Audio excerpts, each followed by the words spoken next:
Welcome to Kausar classes. And आज हम इस वीडियो में करने वाले हैं क्लास 12 इंग्लिश के कुछ इंपॉर्टेंट क्वेश्चंस। इस वीडियो में हम कवर आउट करेंगे राइटिंग, रीडिंग, ग्रामर और लिटरेचर सेक्शंस को, तो वीडियो को एंड तक देखना, मिस मत करना। और हमारा सबसे पहले क्वेश्चंस आते हैं एमसीक्यू या ऑब्जेक्टिव टाइप क्वेश्चंस। जैसे कि आपको पता है एनआईयूएस का एग्जाम पैटर्न चेंज हो चुका है, तो 1 मार्कर एमसीक्यूज और ऑब्जेक्टिव टाइप क्वेश्चन भी पूछे जाते हैं। तो चलिए स्टार्ट करते हैं। सबसे पहले आते हैं हमारे 1 मार्कर क्वेश्चंस यानी कि एमसीक्यूज, और इसका सबसे पहला क्वेश्चन है who is the poet of the poem my grand mother's house. तो इसमें हमें my grand mother's house poem के पोएट पूछे गए हैं, तो इन पोएट का नाम है कमला दास। नेक्स्ट क्वेश्चन है what is the theme of the where the mind is without fear. अब जो where the mind is without the fear है उसकी थीम पूछी गई है कि उसमें किस बारे में बात करी गई है, तो उसमें द स्ट्रगल फॉर इंडिपेंडेंस के बारे में बात करी गई है। नेक्स्ट है what does the father want for his son in father dear father. अब फादर डियर फादर जो आपका प्रोज है उसमें ये पूछा गया है कि वो फादर क्या चाहता है अपने बेटे के लिए, तो वो अपने बेटे के लिए अ लाइफ ऑफ इंडिपेंडेंस यानी कि एक आज़ादी की ज़िंदगी चाहता है। नेक्स्ट क्वेश्चन है what happens to Baldeo in the tunnel. अब इसमें पूछा गया कि बाल्डियो को टनल में क्या होता है या उसके साथ क्या होता है, तो इसका आंसर है he is attacked by the tiger. Next question है what helped Ved to adjust to his blindness. अब इसमें पूछा गया कि वेद ने अपनी ब्लाइंडनेस कैसे एडजस्ट करी, किस चीज़ ने उसको हेल्प किया था, तो उसको उसकी अदर सेंसेस ने हेल्प किया था जो कि ज़्यादा अक्यूट हो गई थी, जो ज़्यादा काम करने लगी थी, तो उसको उसकी ब्लाइंडनेस नॉर्मलाइज होने लगी। नेक्स्ट क्वेश्चन है what is the importance of professional language for receptionist. इसमें पूछा गया है कि रिसेप्शनिस्ट जो होते हैं, जो मैनेजर्स होते हैं, उनके क्या इंपॉर्टेंस है प्रोफेशनल लैंग्वेज का, उनकी लैंग्वेज का क्या इंपॉर्टेंस है, तो उसका आंसर है it ensures clear and respectful communication. Next question है what is a common error when calling out numbers on the phone. जब हम किसी भी फ़ोन से नंबर कॉल आउट करते हैं तो हमारा सबसे बड़ा कॉमन एरर क्या होता है, तो वो होता है रशिंग थ्रू नंबर्स, यानी कि कभी कभार हम कई नंबर स्किप कर देते हैं या फिर बहुत तेज़ बोल देते हैं। अब हमारे नेक्स्ट क्वेश्चन आते हैं फिल इन द ब्लैंक्स वाले। इसमें सबसे पहला क्वेश्चन है the grand mother's house in the poem symbolises lost love and emotional emptiness. Next question है the two roads in the poem road not taken symbolises life choices and decision. Road not taken जो chapter जो poem है उसमें जो दो road हैं वो यही बताती हैं कि कैसे हमारे लाइफ के अलग अलग चॉइसेस होती हैं और डिसीजंस होते हैं, और कैसे हमें कुछ ना कुछ सोच कर एक चूज़ करना ही होता है। नेक्स्ट क्वेश्चन है 10th question the phrase chasing broken dreams implies pursuing lost hopes and failed ambitions. इसमें ये फ्रेज पूछा गया है और इस फ्रेज का काफ़ी डीप मीनिंग है जो कि है pursuing lost hopes and failed ambitions. Next question है ट्रू और फॉल्स। इसमें सबसे पहला क्वेश्चन है Ved adjusted to blindness by learning Braille immediately. Braille blinds की लैंग्वेज होती है, जो ब्लाइंड होते हैं उनकी लैंग्वेज होती है ब्रेल, और इसमें पूछ रहे हैं कि वेद ने अपनी ब्लाइंडनेस ब्रेल सीखने के बाद एडजस्ट करी थी, तो ऐसा नहीं था। अभी हमने इसके बारे में क्वेश्चन किया था कि उसकी बाकी सेंसेस ज़्यादा अक्यूट हो गई थी, इसलिए उसने अपनी ब्लाइंडनेस एडजस्ट कर ली थी, तो इसका आंसर फॉल्स है। नेक्स्ट क्वेश्चन है हमारा क्वेश्चन नंबर 12 जो कि है मैच द कॉलम्स, और इसमें करेक्टर्स पूछे गए हैं if I were you prose से। तो इसके 4 ऑप्शन और 4 आंसर्स दे रखे हैं, जैसे कि Gerard the protagonist who uses wit, intruder criminal plans to steal identity, climax locked in the cupboard, setting Gerard's cottage. Next question भी हमारा फिल इन द ब्लैंक्स है और इसमें प्रोज पूछा गया I must know the truth, और इसमें है Aradhana expressed deep love for a daughter, Simi expressed pride in Aradhana's achievement, grandmother went to retrieve gift from father, mother was about to perform at school show। Next आते हैं हमारे 2 markers objective type questions. इसमें हमारा सबसे पहला question है what emotions does the speaker express about her grandmother. इसमें पूछा गया कि वो इमोशंस कौन से हैं, वो कैसे इमोशंस हैं जो स्पीकर बताता है अपनी ग्रैंडमदर के बारे में। इसका आंसर है the speaker expresses deep love, nostalgia and emotional emptiness. She remembers the warmth and affection of her grandmother's house and feels a sense of loss and longing. The house symbolises a time when she felt loved and emotionally secure. तो basically वो अपनी grand mother को याद कर रही है, उनके घर को याद कर रही है, और वो काफ़ी डीप ग्रीव लेकर बैठी है अपने अंदर अपनी ग्रैंड मदर को लूज करने का। नेक्स्ट क्वेश्चन है, what is the central theme of the road not taken. तो ये पोएम जो है रोड नॉट टेकन, इसकी सेंट्रल थीम क्या है? तो इसका आंसर है, the poem explores the theme of decision making and it's life long impact. यानी कि जो हम डिसीजन लेते हैं उसका हमारी लाइफ पर एक लाइफ लॉन्ग इम्पैक्ट रहता है, तो उसके बारे में ही ये पूरी सेंट्रल थीम है इस पोएम की। The two roads represent choices in life, the speaker reflects on how choosing one path over another shaped his journey, highlighting the uncertainty and consequences of personal decisions। इसमें सारी बात personal decisions और हमारे over path ही की गई है, जो हम लाइफ के पाथ चूज करते हैं अपनी मर्जी से सोच समझ कर। नेक्स्ट क्वेश्चन है, what does the head is held high mean in Tagore's poem. तो हेड इज हेल्ड हाई एक फ्रेज है जो कि टैगोर ने अपनी पोएम में यूज किया था, और इसका मतलब समझते हैं हम। In Tagore's poem, the head is held high symbolizes dignity, self-respect, and freedom from fear. It reflects the poet's vision of an ideal nation where people live with confidence, moral strength, and are guided by the truth and knowledge. Next question है, describe the relationship between Tembu and Bardio। इसमें टेम्बू और बाल्डियो का relation पूछा गया है, तो answer पढ़ते हैं। Tembu shares a close and respectful bond with his father Baldio. He admires Baldio's behavior and sense of duty. The relationship is built on love, trust, and learning as Tembu becomes to understand responsibility through his father's action. Tembu और बाल्डियो father सन है, बाल्डियो father है और टेम्बू सन है, और उनके relation, उनके bond के बारे में ही ये चीज़ें बता रखी हैं। नेक्स्ट क्वेश्चन है, what is intruders plan and why does it fail. यानी कि इंट्रूडर का क्या प्लान था और वो फेल कैसे हो जाता है। The intruder plans to kill Gerard and assume his identity to escape the law. His plan fails because Gerard remains calm and uses clever reasoning to confuse and trap him. The Gerard's quick thinking turns the situation in his favour. तो इसमें बताया गया है कि कैसे Gerard intruder को अपने जाल में फंसा लेता है और खुद उससे जीत जाता है, और गेरार्ड की जो आइडेंटिटी एस्केप होने वाली थी, जो आइडेंटिटी लूज होने वाली थी, वो नहीं हो पाई। नेक्स्ट क्वेश्चन है, what is the significance of the title I must know the truth. तो इसमें जो प्रोज है आई मस्ट नो द ट्रुथ, उसके टाइटल के बारे में पूछा गया कि उस टाइटल का क्या सिग्निफिकेंस है। तो इसका आंसर है, the title reflects Aradhana's emotional journey to uncover her father's truth. It signifies her need for clarity and closure. The phrase captures the central theme of the story, seeking truth to heal emotional wounds and restore family relations. Next question है, why is digital literacy important in modern communication। तो digital literacy बहुत ही ज़्यादा important चीज़ बन गई है आज के generation में। तो वो पूछ रहा है कि मॉडर्न कम्युनिकेशन में इसकी क्या नीड है, इसकी क्या इंपॉर्टेंस है। तो इसका आंसर है, digital literacy enables individuals to use technology responsibly and effectively. It helps in understanding online platforms, avoiding misinformation, and maintaining respectful communication. In today's world, it is essential for personal safety, professional success, and informed decision making. तो इसमें बताया गया कि digital literacy कैसे important है और आज के ज़माने में हमें वो कैसे टेक्नोलॉजी का यूज़ रिस्पॉन्सिबली और इफेक्टिवली करवाती है। नेक्स्ट क्वेश्चन है, what challenges are associated with technology in communication?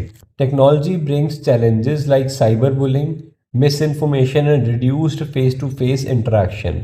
Overuse can lead to emotional disconnect and misunderstandings. It's important to balance digital tools with empathy and awareness to maintain healthy relationships and avoid negative consequences. तो इसमें पूछा गया है कि technology के साथ communication में क्या चैलेंजेस आते हैं जो कि हम आज के जनरेशन में फेस कर रहे हैं। तो वो challenges cyber bullying, misinformation और reduced face to face interaction, जो कि एक हद तक इमोशनल डिस्कनेक्ट और मिसअंडरस्टैंडिंग को रेस कर देंगे। नेक्स्ट क्वेश्चन है, what are the benefits of physical wellbeing. अब इसमें फिजिकल वेलबींग के बेनिफिट्स पूछे गए हैं। तो बेनिफिट्स हैं, physical wellbeing improves energy, stamina, and immunity. It helps prevent disease and supports mental health. A healthy body allows individuals to perform daily tasks efficiently, pursue passions, and enjoy life with confidence and reduced health risk. Next question है, how does good mental health helps in facing life's challenges? तो इसमें पूछा गया है कि कैसे हमारी good mental health, हमारा पीस ऑफ माइंड कैसे हमें लाइफ की सिचुएशंस, लाइफ के चैलेंजेस को फेस करने में हेल्प करता है. तो इसका आंसर है, a good mental health builds emotional resilience, clarity, and confidence. It helps individuals manage stress, make thoughtful decisions, and maintain positive relationships. Mental strength enables people to overcome difficulties and adapt to changes with grace and determination.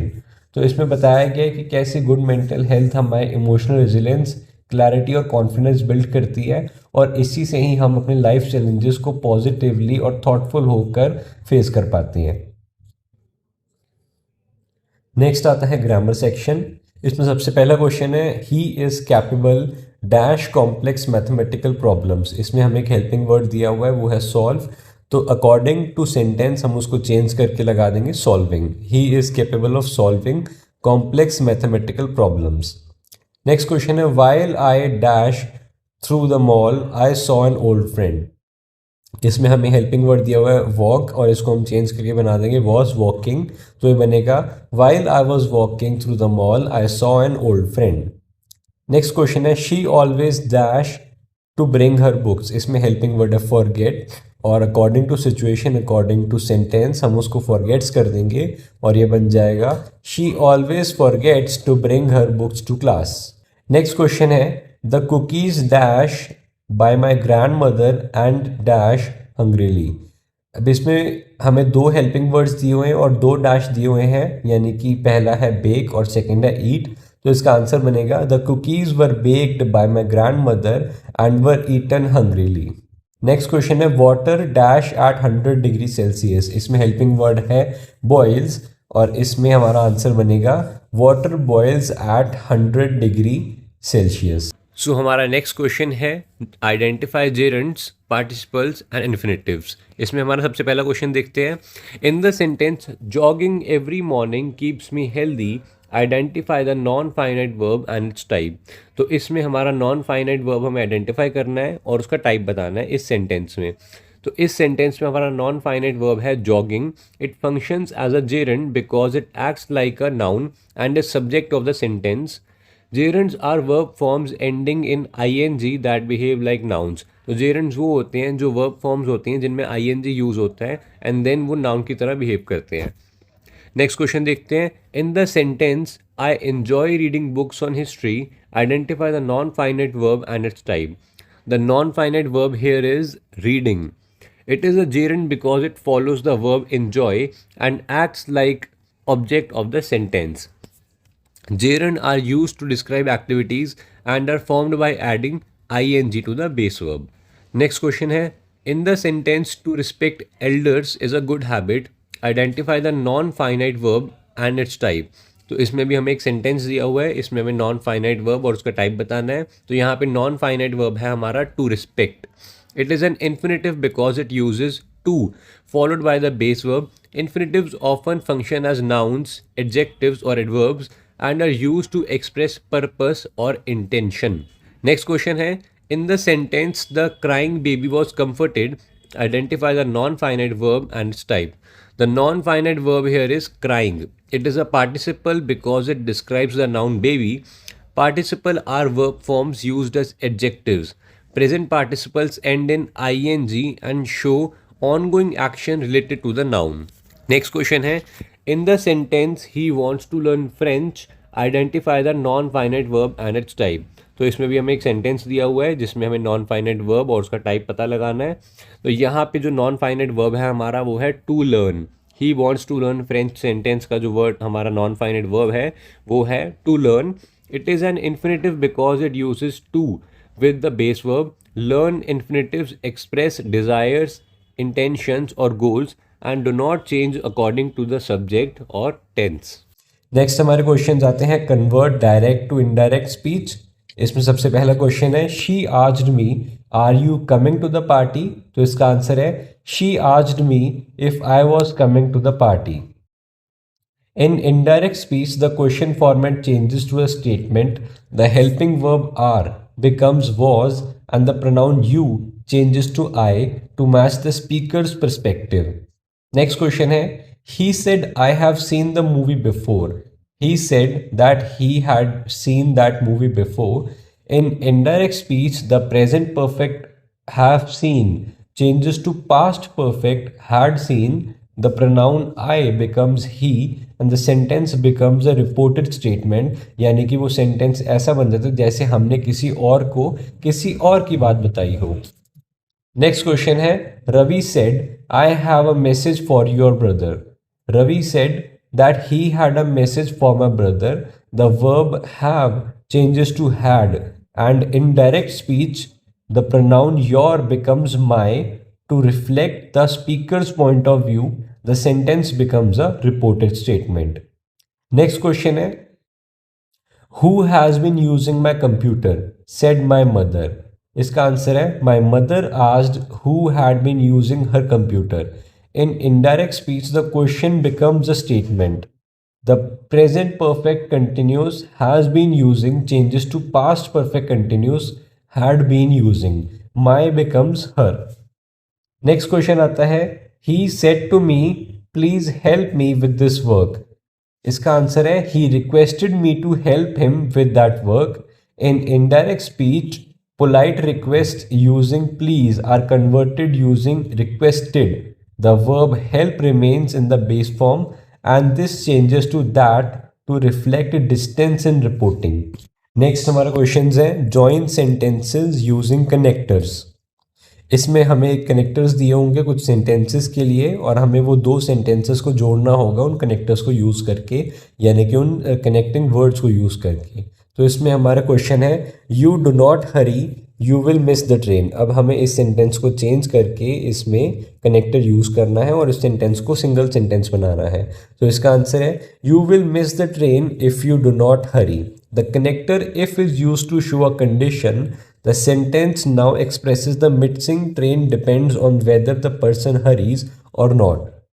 Next question है join the sentence using although.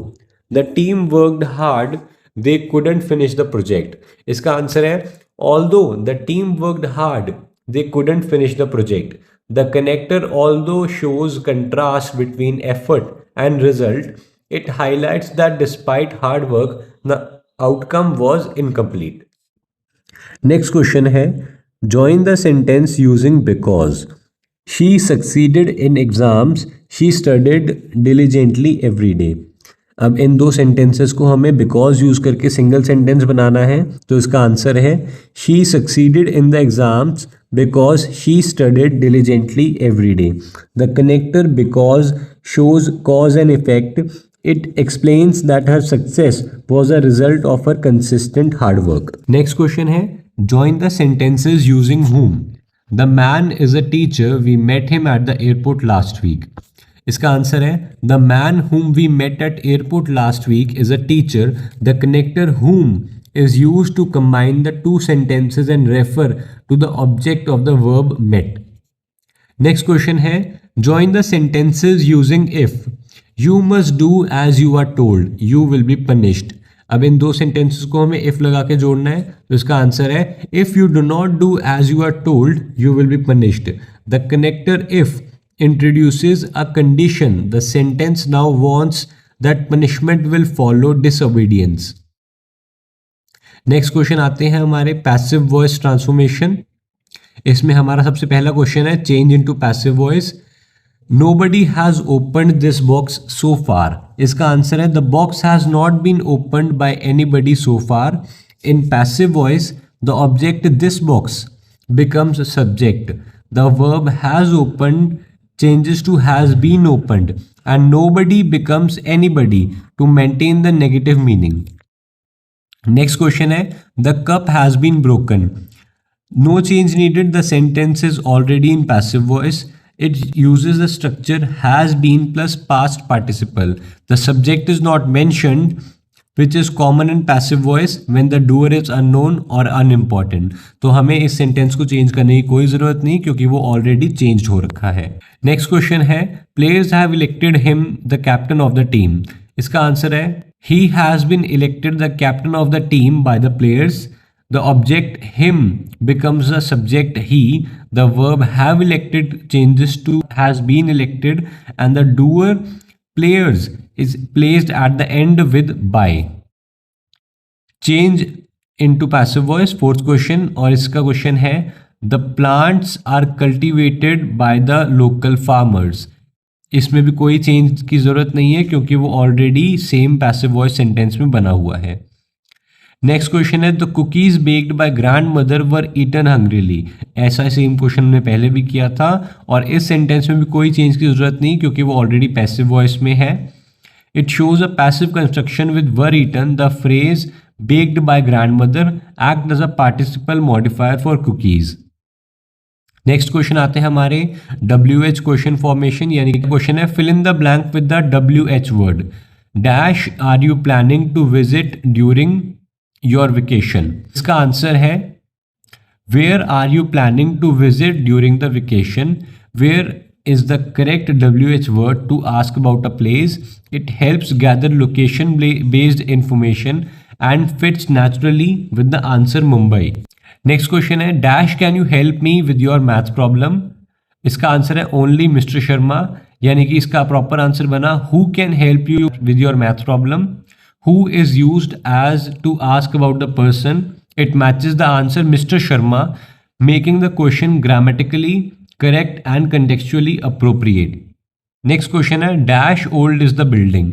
It's about 200 years. How old is the building? How is used with old to ask about age or duration. The question seeks specific numeric information which is answered with 200 years. Next question है dash did you buy a box of chocolates. What did you buy? What is used to ask about objects or things. It fits the answer a box of chocolates and forms a complete direct question. हमारा next question है dash is knocking at the door. It's the postman. अब इसका proper answer बनता है who is knocking at the door. Who is used to ask about a person performing an action. It matches the answer the postman and makes the sentence grammatically correct. Questions आते हैं prepositions. इसका सबसे पहला question है fill in the blank with the correct preposition. Anne had a passion dash books. Anne had a passion for books. Explanation इसकी है the correct preposition is for because we use passion for to express strong interest or love towards something. It shows Anne's deep enthusiasm for reading. Next question है health is preferable dash wealth. Health is preferable to wealth. The explanation preferable to is the correct phrase. When comparing two things we use to after preferable. It means health is considered better than wealth. Next question है I exchanged my horse dash a cow. इसका answer है I exchanged my horse for a cow. Explanation exchange for is the correct usage. When trading one item for another we use for to indicate what was received in return. Next question है I am vexed dash his silence. इसका answer है I am vexed at his silence और इसकी explanation है vexed at is used when expressing annoyance or irritation about a situation. It shows emotional discomfort caused by someone's behavior. Next question है he was in great need dash money. He was in great need of money. इसकी explanation है need of is correct phrase. It expresses a strong requirement or necessity for something, in this case money. तो इसमें हमारे preposition वाले questions खत्म होते हैं और नेक्स्ट क्वेश्चन स्टार्ट होते हैं फंक्शनल राइटिंग के. अब इसमें हमें एक पैराग्राफ दिया हुआ है, एक पैसेज दिया हुआ है जिसकी हमें समरी बनानी है, जिसके हमें नोट्स बनाने हैं. तो सबसे पहले हमें इसकी समरी बना दी. मैं एक बार समरी रीड आउट कर देता हूँ. The ocean covers 70% of the earth and supports climate, biodiversity and resources. Human actions like pollution and overfishing threaten its health. Conservation is essential to protect this vital ecosystem for future generations. Next हमें एक paragraph दिया हुआ है और हमें उसके notes बनाने हैं. अब इसके नोट्स का आंसर है impact of globalization on culture. सबसे पहले हमें नोट्स का टाइटल देना होता है और उसके बाद अपने नोट्स स्टार्ट करने होते हैं. तो नोट्स का सब टाइटल है पॉजिटिव इफेक्ट्स और उसके आगे पॉइंट्स है cultural exchange, international festivals, cuisines, fashion, promotes tolerance. इसके नेगेटिव इफेक्ट्स है यानी कि second sub heading loss of local traditions, western culture dominance.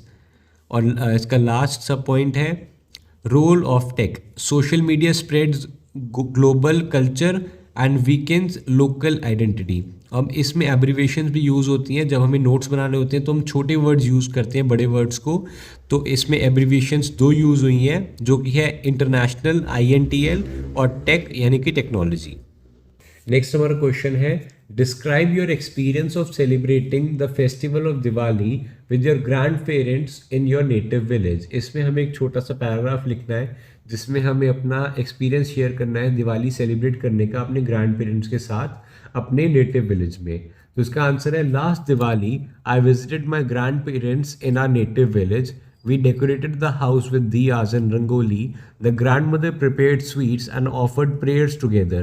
The peaceful environment and family bonding made the celebration memorable and joyful. इसमें हमें थोड़े बहुत moments, थोड़े बहुत एक्सप्रेशंस ऐड करने हैं जैसे कि मेमोरेबल एंड जॉयफुल, और ताकि हम प्रॉपरली इसको एक्सप्लेन कर सकें, उस सिचुएशन को, उस कंडीशन को प्रॉपरली एक्सप्लेन कर सकें.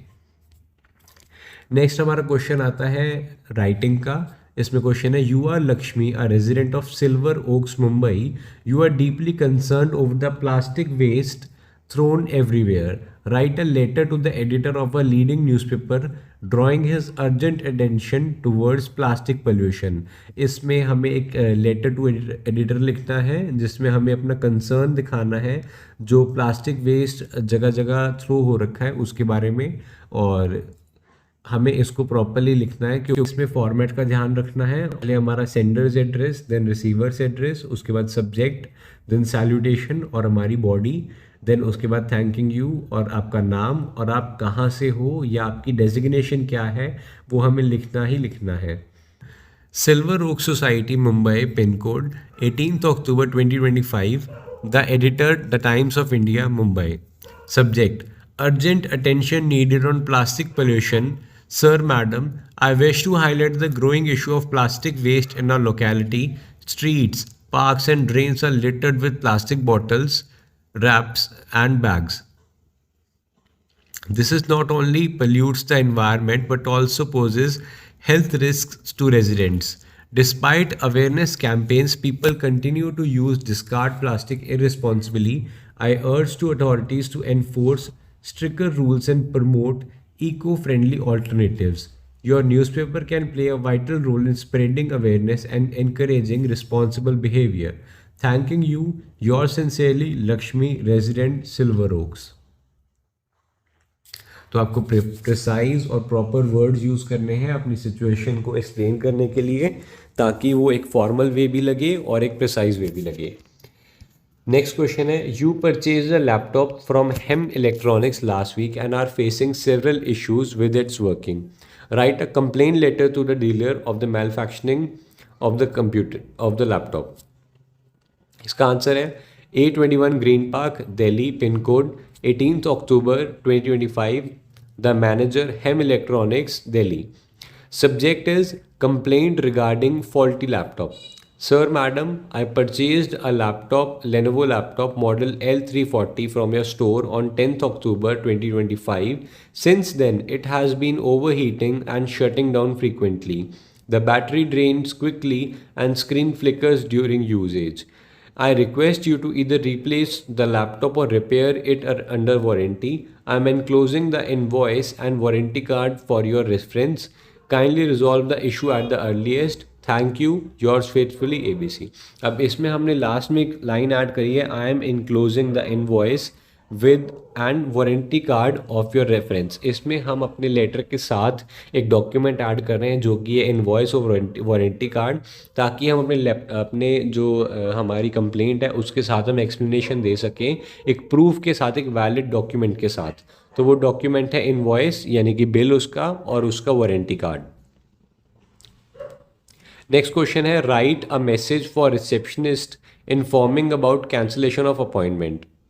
तो इसमें हमें एक रिसेप्शनिस्ट को एक मैसेज लिखना है कि हम अपॉइंटमेंट कैंसिल कर रहे हैं, कैंसिलेशन ऑफ एन अपॉइंटमेंट की रिक्वेस्ट है ये। तो इसमें सबसे पहले हमें लिखना है message for mister Ramesh Mehta from reception desk Sunrise Diagnostics, date 18 October 2025, time 10 AM। सबसे पहले हमें बताना है कि हम किसको मैसेज दे रहे हैं, कहाँ से मैसेज दे रहे हैं, क्या डेट है और क्या टाइम है। तो इसका आंसर है mister Ajay Verma call to cancel his appointment scheduled for today at 11:30 AM due to an urgent personal matter. He apologized for the inconvenience and requested to reschedule the appointment for next Monday. Kindly contact him to confirm the new date and time. तो हम जब भी ये message लिख रहे हैं हमें इसमें वर्ड लिमिट्स का ध्यान रखना है और बिल्कुल प्रिसाइज प्रॉपर बात लिखनी है, जो कि हमारा मेन थीम है, मेन सेंट्रल बात है हमारे मैसेज लिखने की। हमें सिर्फ उसको हाईलाइट करना है और हमें एक्स्ट्रा पॉइंट कोई भी नहीं ऐड करना। नेक्स्ट क्वेश्चन है write a report on fire incident that occur in your office due to an over heated microwave. अब इसमें हमें एक माइक्रोवेव ओवर हीटिंग से जो इंसिडेंट अकर हुआ है उसके बारे में हमें लिखना है, रिपोर्ट लिखनी है। तो इसका रिपोर्ट का फॉर्मेट थोड़ा डिफरेंट होता है, आप इसको देख लेना एक बार। Report on fire incident in staff room, date 15 October 2025, time 2:30 PM, location staff room, Delhi office. A fire broke out due to an overheated microwave. Smoke was noticed by staff and the fire alarm was activated. The fire was controlled within 15 minutes using extinguishers. No injuries were reported. Damaged items include the microwave and nearby furniture. Recommendation: regular appliance checks and installation of heat sensors are advised to prevent future incident. अब इसमें हमें सबसे पहले बताना है कि हमारा main theme क्या थी। वो थी माइक्रोवेव ओवर हीट होने से जो फायर हुई, जो फायर एक्सटिंग्विश हुई वहाँ पे, उसके बाद वहाँ पता कैसे लगा, तो वहाँ के स्टाफ ने वो स्मोक को नोटिस किया था जो उस माइक्रोवेव में से आ रही थी। उसके बाद जो फायर अलार्म थे वहाँ पे वो भी एक्टिवेट हो चुके थे और अंडर 15 मिनट वहाँ पे फायर्स कंट्रोल हो चुकी थी एक्सटिंग्विशर्स के द्वारा और कोई भी खास इंजरी नहीं हुई। बस वहाँ पे माइक्रोवेव डैमेज हो गया और वहाँ के आसपास का फर्नीचर डैमेज हो गया। तो इसके बाद हमें एक रिकमेंडेशन भी देनी है कि हम इसके लिए क्या चाहते हैं। तो हम इसके लिए ये चाहते हैं कि वहाँ पे हीट सेंसर्स इंस्टॉल हों जिससे आगे होने वाले इंसिडेंट से हम बच सकें। और दूसरा, जो भी अप्लायंसेस, जो भी मशीन्स वहाँ पड़ी हैं उनका रेगुलर चेकअप होना चाहिए ताकि पता लग सके उनमें कोई फॉल्ट है या नहीं। Submitted by Mr. Sameer, Assistant Manager. Next, write an email to a client informing cancellation of reservation for a business conference. अब इसमें हमें एक ईमेल ड्राफ्ट करनी है जो कि हमें क्लाइंट को भेजनी है, जिसमें हम बता रहे हैं कि cancellation of reservation for a business conference. तो इसमें सबसे पहले हम लिखेंगे हम किसको भेज रहे हैं और कहाँ से भेज रहे हैं और फिर सब्जेक्ट क्या है, यानी कि to client services @abcgroup.com from pro@atishElectricals.com. Subject: cancellation of reservation, annual business conference. Dear sir, madam, we regret to inform you that the reservation for our annual business conference scheduled on 25 October 2025 has been cancelled due to unforeseen circumstances. We apologize for the inconvenience caused. New dates will be shared shortly. Thank you for your understanding. Regards, PRO Atishi Electricals. Next हमारा आता है section E, optional module 1, receptionist. तो इसमें हमें communication skills और receptionist वाले questions पूछे गए हैं। तो हम ये रीड करते हैं। सबसे पहला क्वेश्चन है what are 2 key skills required for an receptionist. तो वो कौन से स्किल्स हैं जो एज अ रिसेप्शनिस्ट आपको चाहिए होंगे। सबसे पहला है communication skills, to speak clearly, listen actively and convey messages politely. तो आप सबसे पहले क्लियरली बोलना सीखें, अपनी लिसनिंग हैबिट बढ़ाएं और आपके जो मैसेज हैं वो पोलाइटली कन्वे होने चाहिए।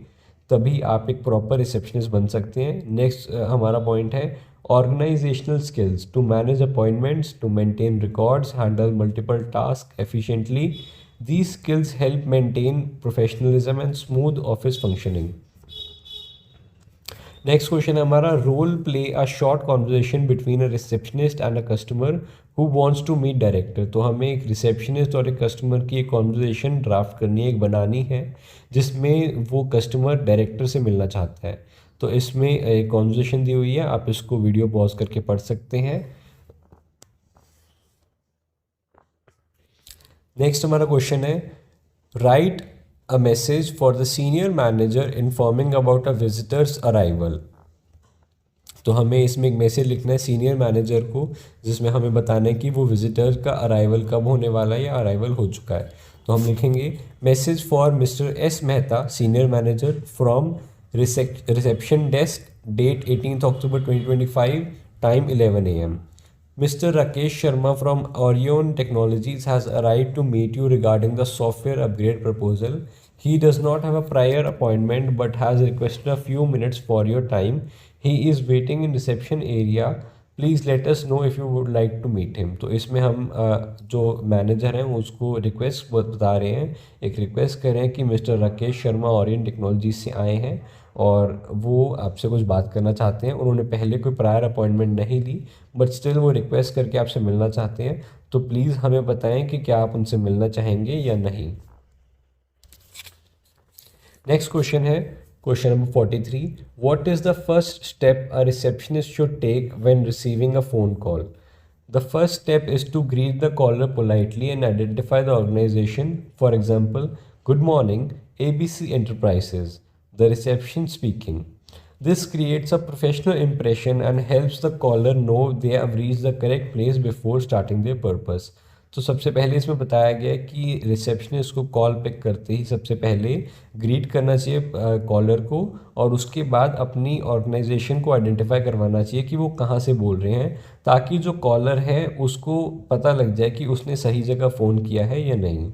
नेक्स्ट और लास्ट क्वेश्चन है हमारा what should a receptionist do when a caller starts chatting irrelevantly. जब कोई कॉलर रिसेप्शनिस्ट से कुछ अलग बात करने लगता है, यानी कि जो ऑन द टॉपिक बात नहीं थी, तो तब रिसेप्शनिस्ट को क्या करना चाहिए? The receptionist should remain polite and professional. They should gently guide the caller back to the purpose of the call by saying, "May I help you with something specific?" This avoid wasting time and ensures the conversation stays focused and productive. तो इसके साथ तो guys ये थे हमारे class 12 English के कुछ important questions. अगर आप इन क्वेश्चंस को अच्छे से पढ़ लेते हैं, अच्छे से रिवाइज कर लेते हैं, तो आप अपने एग्ज़ाम में 70 to 80% मार्क्स आराम से स्कोर कर लेंगे। और ऐसी ही वीडियोस देखने के लिए कौसर क्लासेस चैनल को सब्सक्राइब करके बेल आइकन को प्रेस कर देना। और हम मिलते हैं नेक्स्ट वीडियो में। All the best, bye bye.